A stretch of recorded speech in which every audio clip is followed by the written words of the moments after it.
Hey man, it's your boy Butler. It's the best day of my life. Tomorrow's not promised. Gonna do a little dance while they still playing your song, man. Tonight, we're going to Hayes State Prison, folks. We are going to Hayes. And we're gonna dive all the way in. Now, this first video, I'm gonna let it play because I'm not sure if National Geographic is gonna let me rock and roll on this. It'll be an act of God. I don't know if it was Vice or one of them got me knocked outside the head one time. So this is what I am gonna say. Hayes State Prison, a place whose name don't just carry concrete and bars, it carries memories, bro. Before the headlines, before the lawsuits, before the staffing shortages became normal, there was a riot. A moment where control slipped and law enforcement was unalived.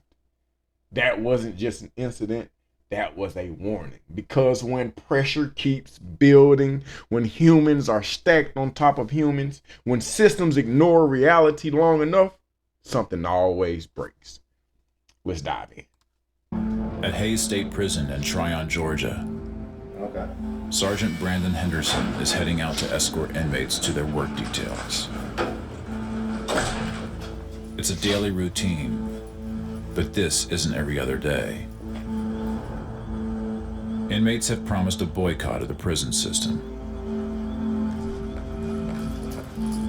and no one knows whether they will go through with it until now. About time for a change. It's been a long time. Change is coming. Change is coming. The fate of the protests rests with the first shift kitchen duty workers. If they don't go to their job, the sit-in is on. Yeah, hey, Lieutenant said that we went in there and already asked them. They've already asked all the GP dorms and nobody reported to work.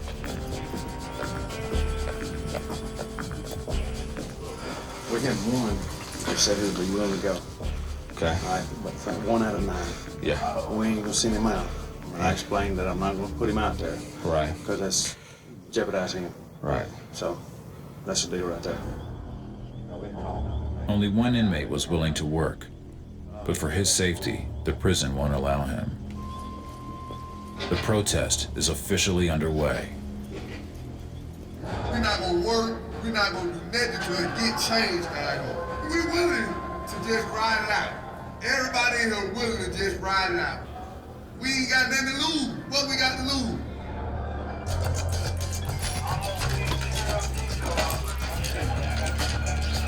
The administration jumps into action. Because inmates are refusing to come out of their cells, the prison must come to them, delivering the morning meal. Hey, you want to eat? Turn this light on. Take this crap off this window. 118.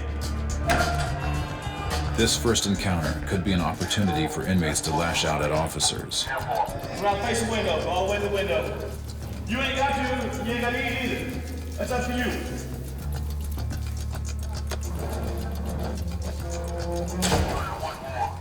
Stay facing the window. 219. But so far, all is quiet. The prison's response is going as planned. Elsewhere on the compound, however, some inmates are flooding their cells and throwing trash under their doors. A sign that not everyone intends to sit silently. We want some parole. We want some help, we want to get paid. Y'all keep behind you. Now this is a movement. We want to get paid.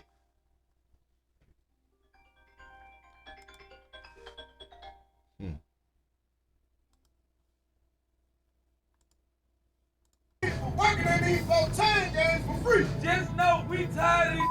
We laying down, man. Y'all gonna have to earn y'all own check. We through with that, man. Inmates might be pushing back, but as the morning progresses, the prison makes its move to take back the reins. We're going to keep the inmates at least on 24-hour lockdown, possibly even longer. They asked for this. They're the ones that refuse to come out, refuse to work. We're basically turning it around and putting it in our terms and deciding when they'll get out. What started as a sit-in will now be a lockdown. It's the prison's most valuable tool of control, a means of maintaining the peace and disrupting inmate unity. Something that is central. Okay, so we're going to see. I don't know if they're going to let me use it, but we're going to dive off into the next one. What I do want to say before we go any further is this, that I, at some point in time, was at Hayes State Prison. At Hayes State Prison, I was there doing, we'll touch on one of these stories that's coming up. I actually went to Hayes before I went to Alto State Prison. I was up the hill on the fast track. Ironically enough, they have boot camp up the hill. They did during that time. Now, that was in the late 90s. In the mid to early 90s, there was this really big riot. We're going to touch on that, and we're going to give you some more information. What you'll see is a number of news airings of people being unalived. You'll hear officers being unalived, and I'll chime in from time to time, but it's going to start from the furthest date up to the most current date. Guards at Hayes State Prison in Tryon, Georgia are resigning at a rate not seen since inmates attacked 2 guards 18 months ago. The latest exodus began in June, around the time the Department of Corrections announced that Scott Crickmar... Now, what's entry level is $26,000. Boy, what year is that? Entry level is $26,000? That's crazy. Man, let's do the math on that. Whew. Let me see. Carry the 2. But that ain't. Boy, what? That's crazy. That's crazy. It's taking me so long, y'all, because I'm just doing the math on it for real. I know that ain't no money. 26. We'll just say 27. Let's say that. 27,000. Damn, bro. Divided by 12. That's my goddamn rent. All right. And then divide that by 4. That's $560 a week. Let's round it up and say $600 a week. But that ain't nothing. To replace Rick Jacobs as warden. We're told there have been questions among guards about whether Crickmar has enough experience for Hayes Prison. Walker State, the prison he comes from, is just over half the size of Hayes, and the worst offenders aren't even housed there. In the past 3 weeks, 16 officers gave their notices, quit, or were transferred to another facility. Some guards say they fear the worst when the partial lockdown at the prison is finally lifted. Even though guards now have stab-proof vests and have gone through pepper spray training, they say inmates are making threats and that administrators aren't concerned enough about guards' safety. Across the state line in Georgia, apparently the strongest security at Hayes State Prison turns out to be job security. After 3 key officials at the prison presided over one of the state's worst outbreaks of prison violence in a decade, they're still on the job. In fact, one has been promoted. Apparently, it takes a lot to get fired from the Georgia Department of Corrections, and the toll at Hayes Prison has been substantial.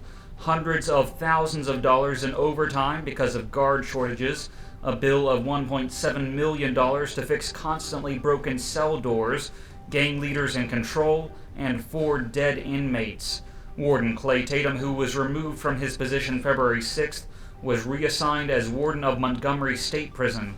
Unit Manager Tim Clark has been promoted to Chief of Security for Mobile Construction for the entire state. And Deputy Warden Shay Hatcher is still at Hayes. More than a dozen Hayes officers criticized the department's decision to keep Hatcher and promote Clark, asking why the 2 administrators in charge of security haven't had to answer for repeated security lapses.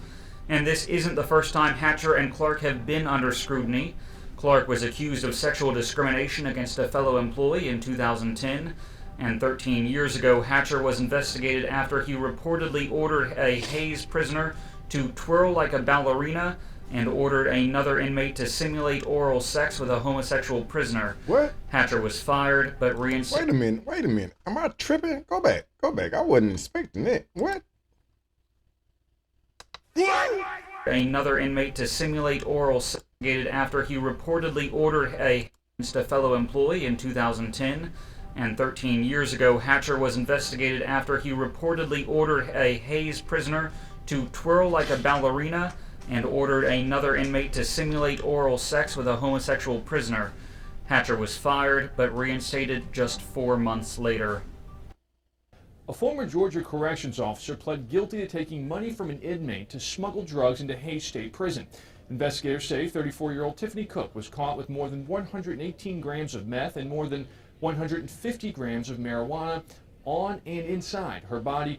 The Georgia Department of Corrections says an inmate tipped them off. Cook is scheduled to be sentenced December 21st. Matt Uris for CWAtlanta.com. A special report out of Hayes State Prison now. Current and former guards are blaming prison officials for a number of security failures there. They say a 2011 demonstration showing state officials how well the prison was run was a sham. Officers say they were ordered the night before to warn inmates that squads were coming to search for homemade knives and illicit cell phones. And if the officers didn't find contraband, the inmates would receive a reward of pizza and fried chicken. So the inmates either disposed of their weapons or simply found better hiding places. This wasn't the first time Hayes Prison inmates were warned before a shakedown. Guards say administrators jeopardized their safety on at least 4 occasions in the past 2 years. Now let's break that down. Now imagine the people in charge of the people who are in charge are coming to inspect your facility.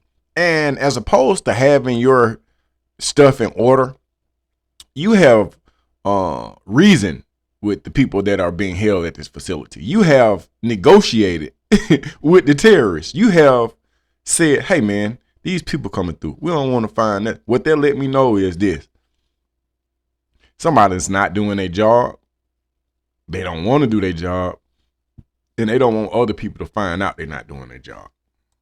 Officers say the practice not only broke the law and violated prison policy, but undermined their authority and led to the killings of 4 inmates. So why would officials at the maximum security prison warn inmates about shakedowns to begin with? It turns out wardens have been known to lose their positions after poor results on these searches. The less contraband found behind prison walls, the more likely wardens get promoted.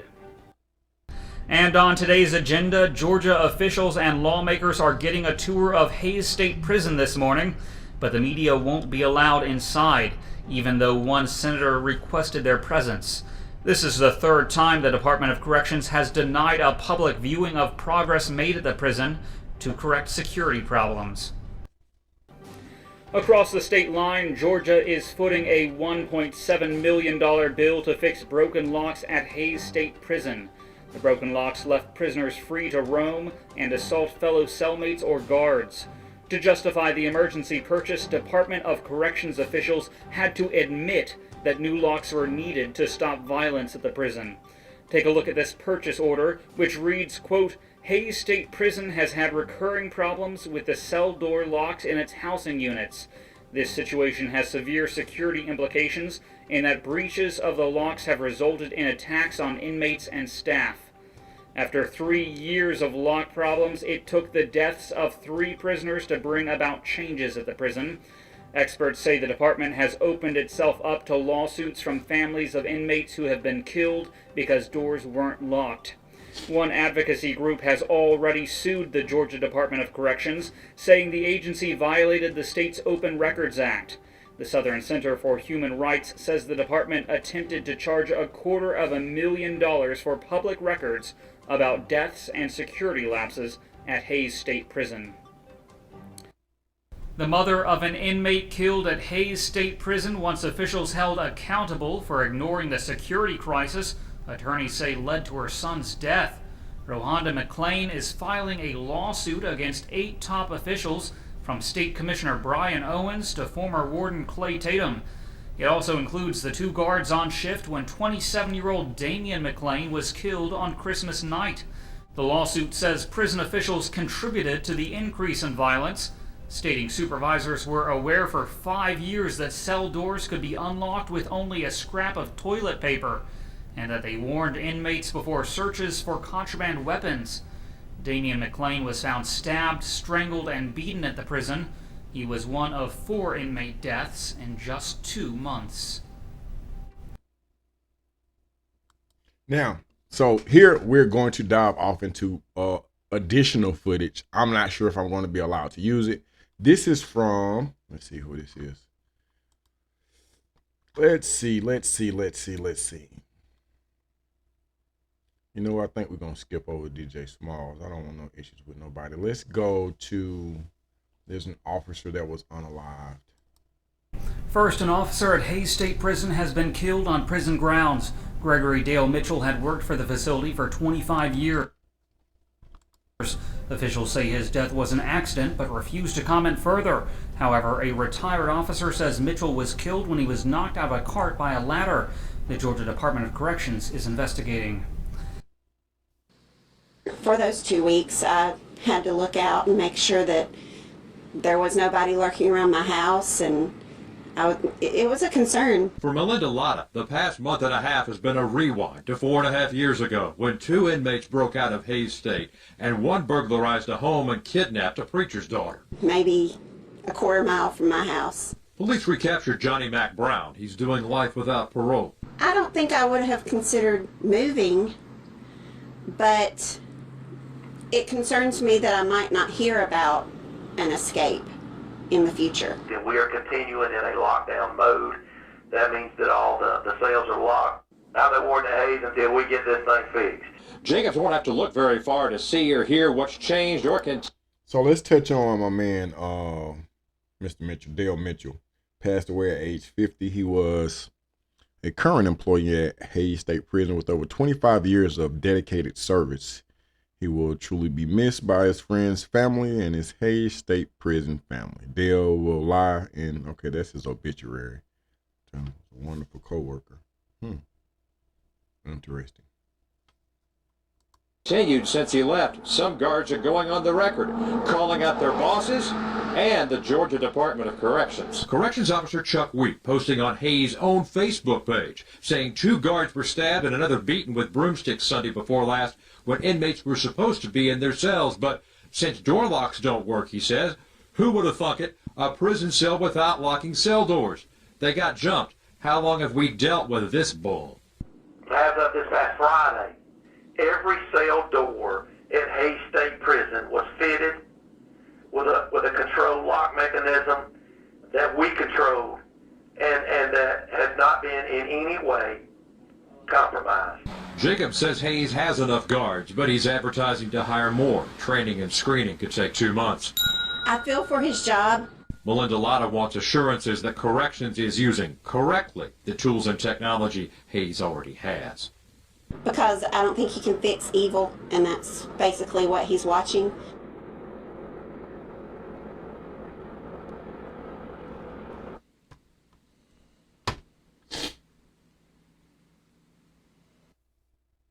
Next up. All right, let's dive off into another aspect of this. Jessica Taylor. A prison officer accused of having an inappropriate relationship with a convicted murderer has pleaded guilty to violation. A former Hayes State Prison inmate is suing after he says he was raped. All right, so let's go. Let's do this. Okay, we'll touch on the Alfred Davis, and then we're going to dive off into. A former Hayes State Prison inmate is suing after he says he was raped. Alfred Days has filed a lawsuit against the warden, deputy warden, and a member of the medical department. He says he feared for more than a month that he would be attacked, but that prison administrators ignored him and failed to protect him. He also says a prison doctor refused to treat him when she found out he asked to see an investigator. Days has since been moved to another prison.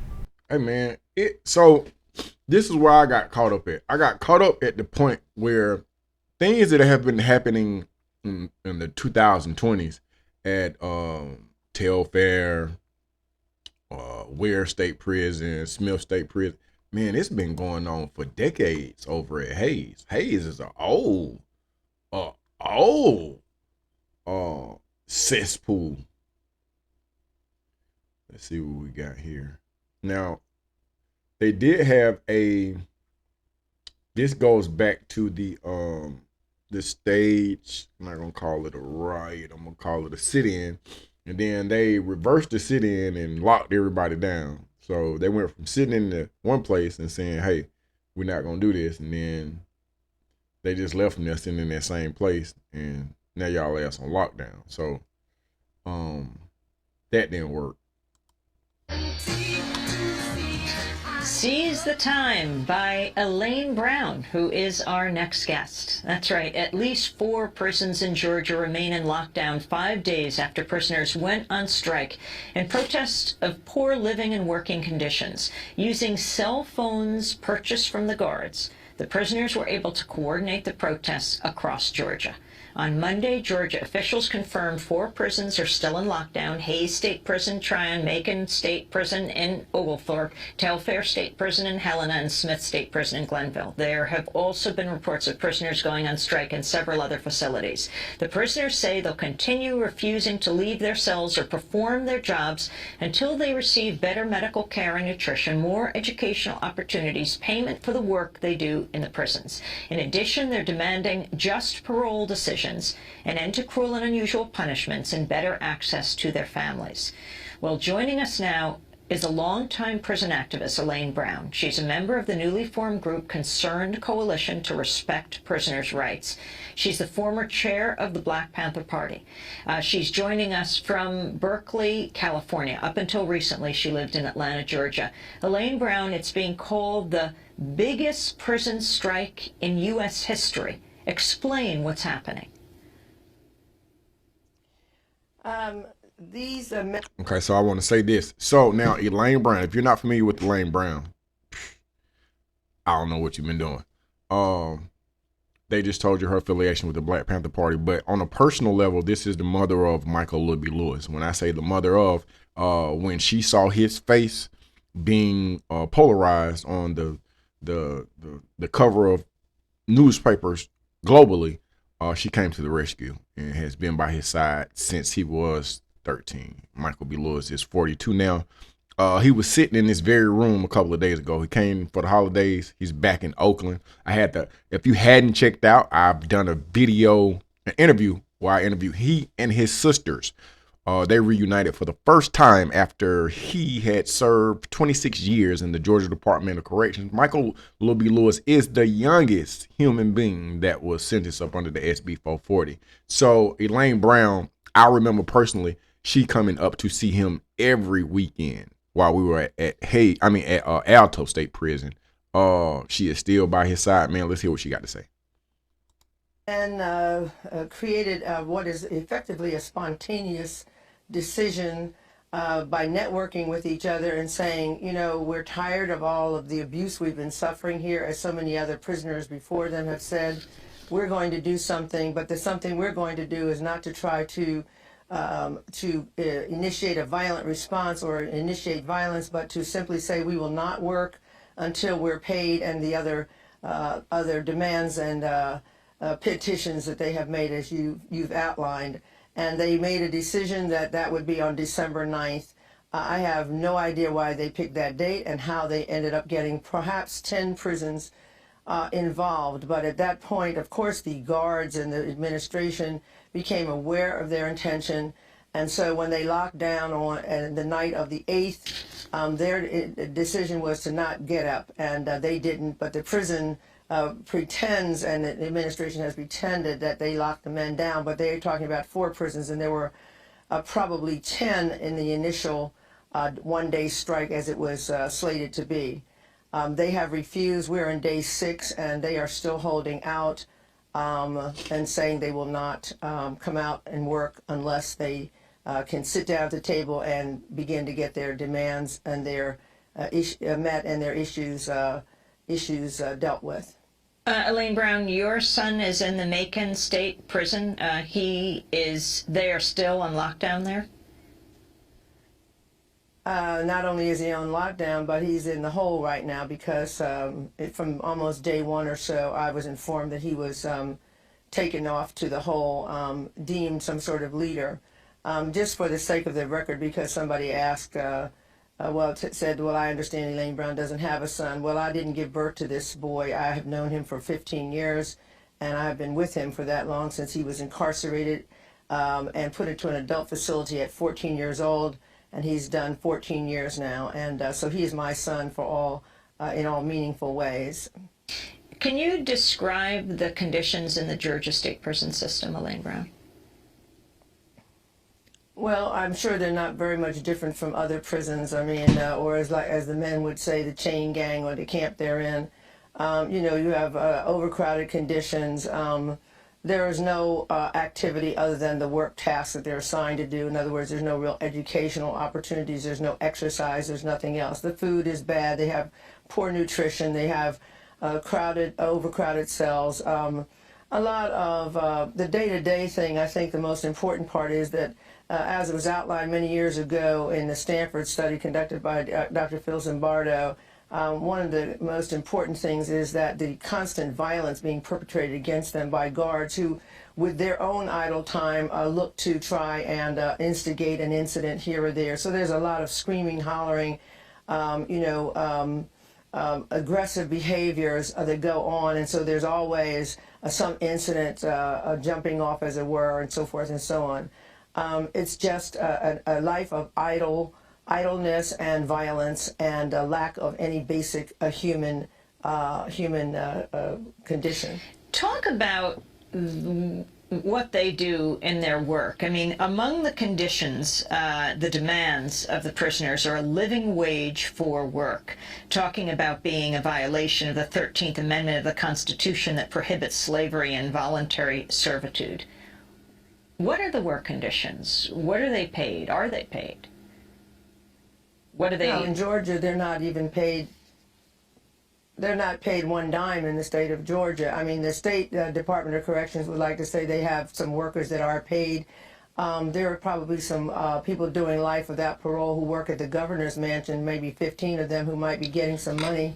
But the prisoners in the state of Georgia are paid nothing at all. Now, that's not to say that the prisoners in other states are being paid. They're mostly being paid $1 a day to 50 cents an hour. That would probably be the maximum. So they're not exactly being paid enough money to accumulate anything over the years of their incarceration and maybe come out of the prison with more than the $25 check they give them upon release in the state of Georgia. So they're not paid one single dime, and they are required to clean the floors, clean the showers, do the yard work, do the dishes, cook the food. In other words, to maintain the prison itself. I'm looking at a report out of the Black Agenda report, and it talks about how there's no educational programs available beyond GED, with the exception of a single program that trains inmates to be Baptist ministers. That's absolutely correct. I believe that's at Phillips State Prison, and it's a school out of Louisiana. And I think there are about 20 people even enrolled in that program, so it's almost pointless to even mention it. Talk about how this largest prison strike in U.S. history was organized, sort of redefining the term cell phone, Elaine Brown. Well, you know, a lot of people have been fascinated by this, and I'm glad that you made note immediately that you know, so many people say, well, these guys have contraband. Well, the greatest avenue for their obtaining these cell phones is by sales from guards, and these guards are selling these phones at exorbitant prices. I learned the other day that one guy said he paid $800 to a guard for a cell phone that's probably worth about $50. So that's the first point that has to be made, because people imagine that there's all this smuggling going on, and there is, but it's on the part of, in the main, on the part of guards that are inside these facilities. The cell phone played a part, but the other part was that there are leaders of different factions in the prison, and they were able to sort of discuss what could they do instead of fighting among themselves. Is there anything that they could do to try to change the conditions of being just constantly bombarded with violent attacks, with, you know, idle time and so forth and so on. And they, at some point, a number of them just decided, well, we just shouldn't work. And it just it became a prairie fire. It was truly the spark that lit the prairie fire. And everybody was saying, well, I'm down with that. We're not going to get up. And each group, you know, you have blacks and various subsets, and you have Muslims, you have Mexicans and other Latinos, Hispanics, you have whites, you have Rastafarians, you have Christians. All of them, for reasons that I cannot explain how they suddenly understood how to be unified, decided, yeah, we're not working, and we're down with this, and we're not going to get up, and we're going to stay united. And across the prisons in the various sets. They called each other, sent text messages, and they all agreed to do it. And they agreed on the date, and that was December 9. Elaine, I interviewed you a long time ago when your memoir came out, A Taste of Power, a Black Woman's Story. You're the former chair of the Black Panther Party. Can you tell us a little bit about your life and how you came to be a prison activist today? Well, it's pretty, sort of organic, very much like this prisoner strike. We used to say in the Black Panther Party, repression breeds resistance. Pardon me. I was born in the ghettos of North Philadelphia. I was raised, rather, in the ghettos of North Philadelphia.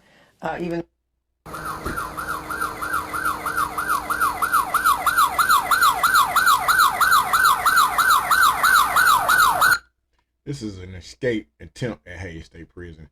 Next, what we'll get into is me briefly touching on an incident I had at Hays State Prison. Again, this was over 20 years ago.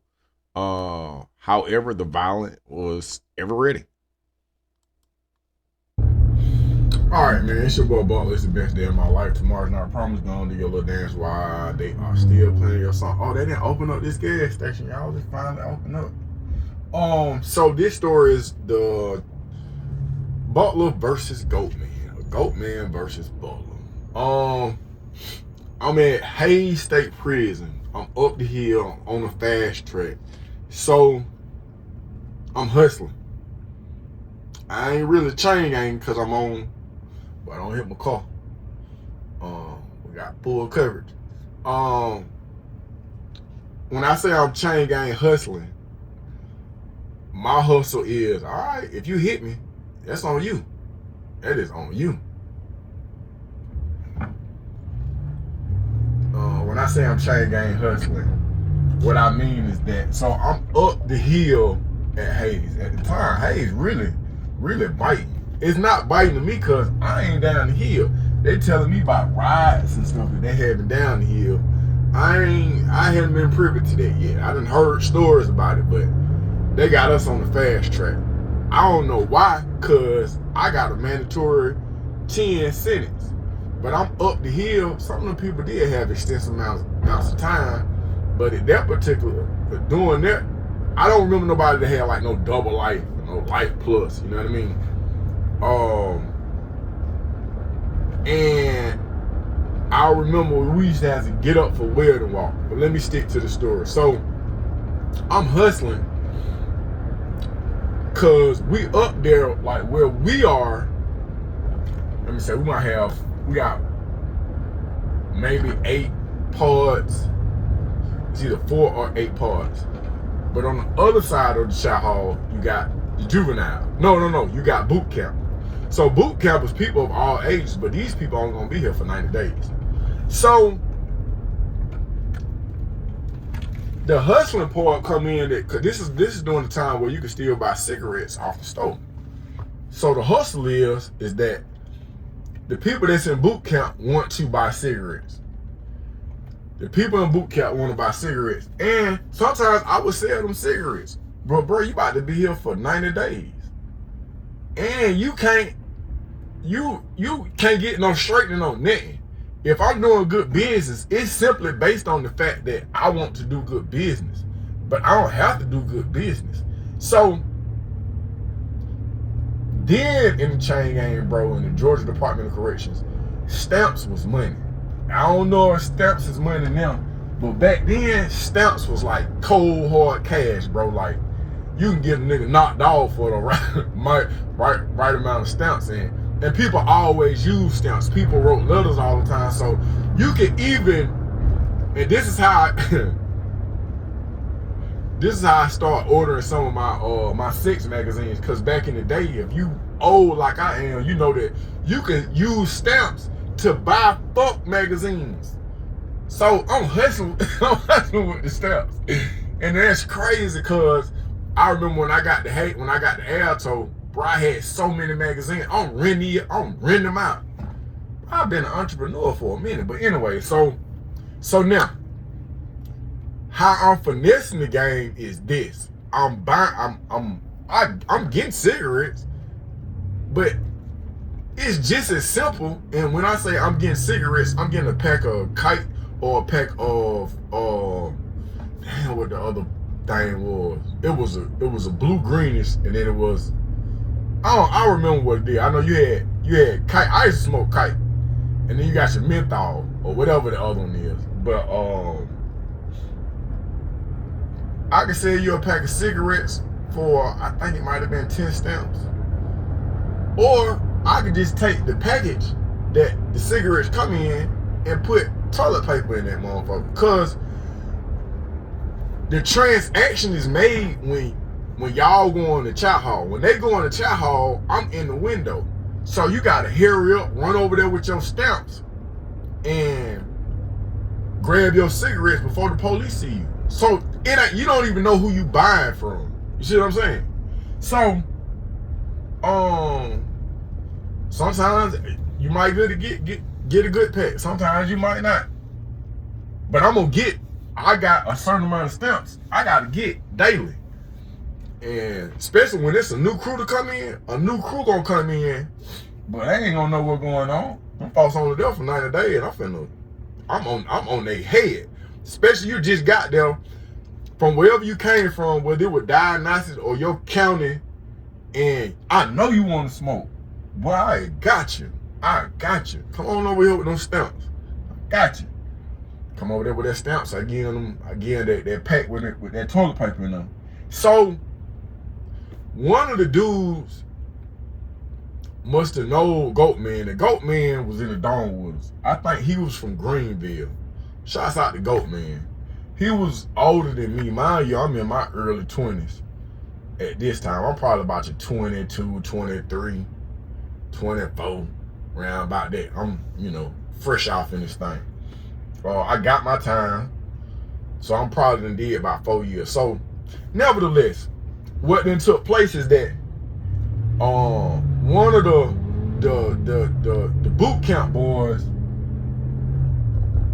must have said something to Goat Man about somebody sold him some cigarettes out the window and gave him some toilet paper.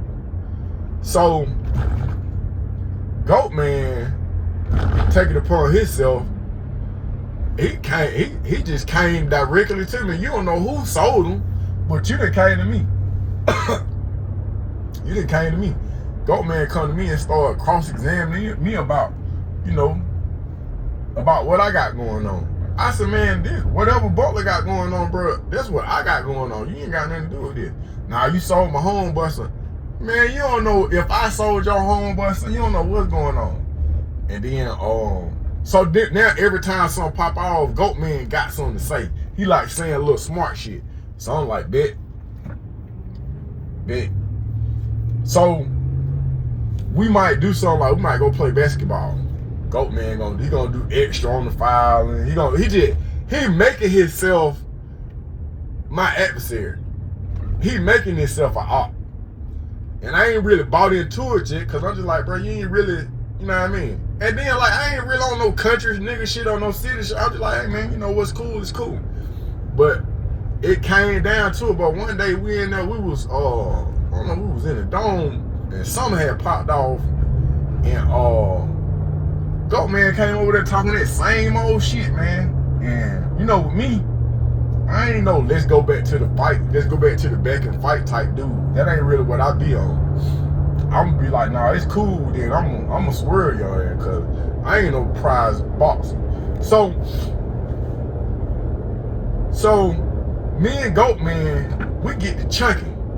When we get to chunk, I specifically remember, cause I still got a scratch on my back. So at Hayes, during inspection time or during the day, you had to roll your bunk up.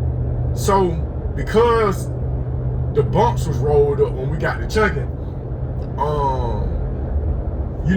where the bunk, there's a screw in the bunk. There's a corner of the bunk. And when we got to fight, I remember he had then ran towards me. When he ran towards me, I went back on the bunk and I scratched my back up real bad. I still got that scar. So,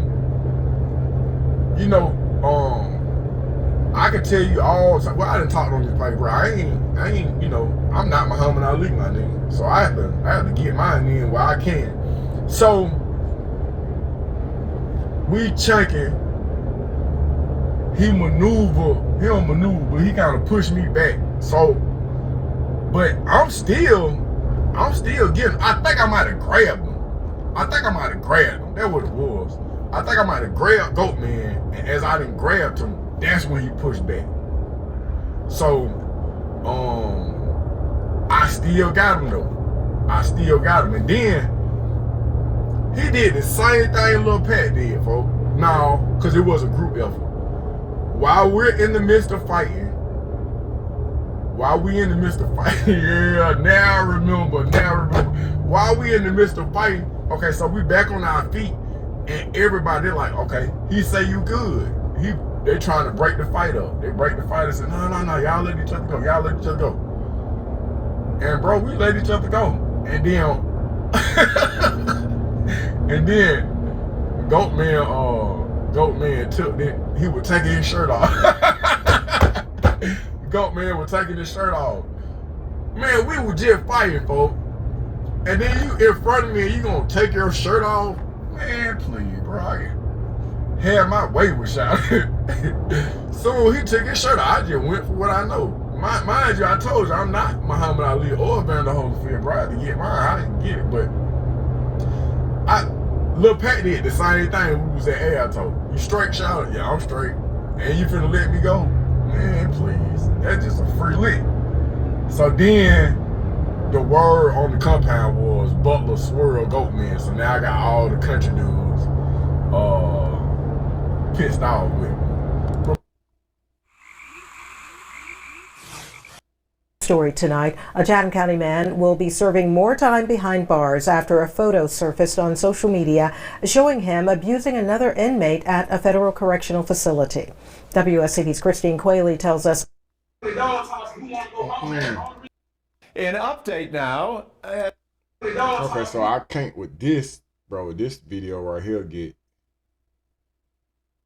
crazy, and yeah, we're not gonna even play around with this. But in this video, how can I show this? I'm gonna try something, y'all, so y'all can at least catch the audio. I'm gonna try to catch the audio. All right. Hey man, we in here big man. These folks not playing with us, man. These folks shoot us and everything, man. We need some help, man. Anybody can get us some help, man. We need some help, man. These folks trying to, they done shot bro in the side, shot bro in the leg, forehead and the chin, man. We need some help, man.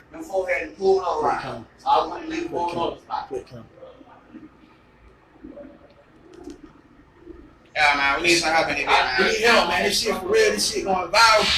These folks not trying to help us. Shit on lockdown. Hey, listen, man. We been on lockdown. Money. This shit. These folks shot us and all, man. We need some help, man. You folks shot innocent. Black lives do matter. Bad lives do matter, man. This shit is not no game. This shit Save the chain gang, man. Save the chain gang. Free us, man. Free us, man. This shit not no game. Not playing, man. Our brothers are shot. They need medical assistance. Can somebody on the free world please let them folk know what's going on? And y'all folk know I ain't never went live on no shit like that, man. No. I ain't never went live, man. This shit dead for real, man. We need medical assistance. Anybody can Google some shit and tell her how to goddamn get brother with these bullet wounds in them, man. Them folk really shot her, man. I put it that way. Tag anybody you can tag in this shit, man. Where you going? This shit dead for real, man. How the hell in it be too? Man, say the she got to stay on the charge, bro. She got to stay on the charge, man. She's still on up.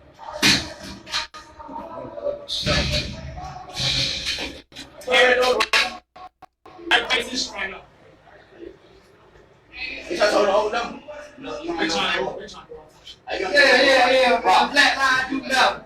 Black lives do matter. Facebook. I'm on live. You don't hear me talking? saying? Everybody got a can right now. Everybody got a can with this shit, man. Nigga, y'all saying everybody got a can, man. Okay, so what I'm gonna do is we're gonna come back up here, and we're gonna move to the next episode, cause what they got going on is a bunch of stuff that's gonna get me in trouble. Let me see if there's a part where can't even play around with it, my boy. Let's see. Story tonight, a Chatham County man will be served. The dog told us who want to go home. That's the only reason I'm not the deal. Hey, man.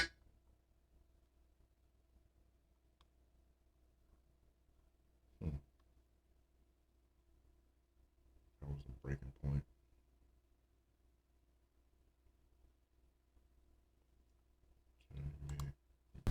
All right, so now,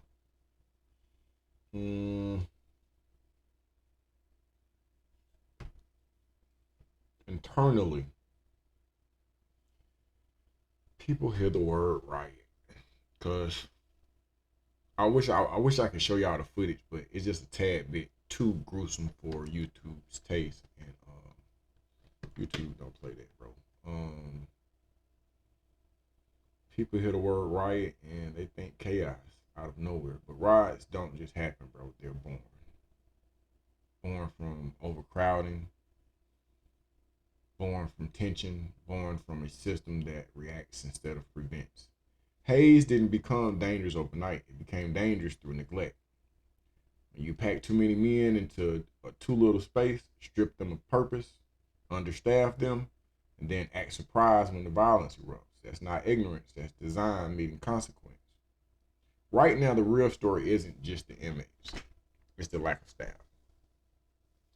Too few officers watching too many men, too many blind spots, too many shifts understaffed. And when authority disappears, something always fills that vacuum. Gangs don't grow because men want chaos. Gangs grow because people want protection, structure, belonging. When the state steps back, the underground steps forward. And inside these walls, survival becomes currency.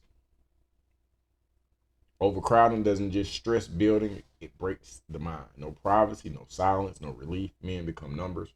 Numbers become problems. Problems get ignored. And eventually people stop seeing themselves as human because nobody around them treats them like humans. When humans aren't treated like humans, they stop behaving like humans. That's not an excuse. That's reality. So, conclusively, here's the part that we don't talk about enough. Even inside places like Hays State Prison, nature still exists. The sun still rises. The wind still moves. Birds still land on razor wire like it's nothing. And that's a reminder. Systems may fail. Policies may be broken. Buildings may be overcrowded. But humanity doesn't disappear. It gets buried. Awareness is the first shovel. Conversation is the second. Because when we start seeing incarcerated people as human again, when we stop pretending neglect is normal, that's when change stops being an idea and starts becoming possible. Now, I'm going to end with this. I had a conversation with a former officer yesterday on my other page, Stay Out of Prison. And he and I have talked online, offline for, a couple of months now. But he was once at Telfair. He had 145 people up under his care. When I say people, I mean people that he trained or whatnot. So he said, man, what can we do that will bring awareness to some of the horrific acts that are taking place? I said, man, I'm trying to do it. I'm reporting on every prison. I'm telling the truth. I'm showing them documentation, so it's not like I'm, lying or whatnot. He said, man, you know what? This is what I want to do. I want to have a boxing exhibition. He has agreed to. He said, an ex-officer against an ex-inmate, and it'll all be for the bringing attention, bringing awareness to the inhumane conditions behind the walls of the Georgia Department of Corrections. Hey, man, I made phone calls today. I called Jack. I said, hey man, I think we got us one. So we gonna see, man. I think, but when I called some of my buddies who have been to prison, soon as I said fight a officer, they was all with it. But bro is not just an ex-officer. I think that he really cares about humans. I think he's a human that cares about humans. I sincerely believe that.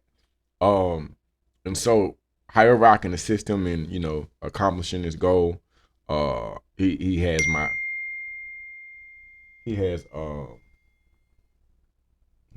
undivided, he got my help, bro. He got my vote. I'm a rock with him, man. Hey, y'all get in the comment section. Let me know what prison I hadn't touched on in it.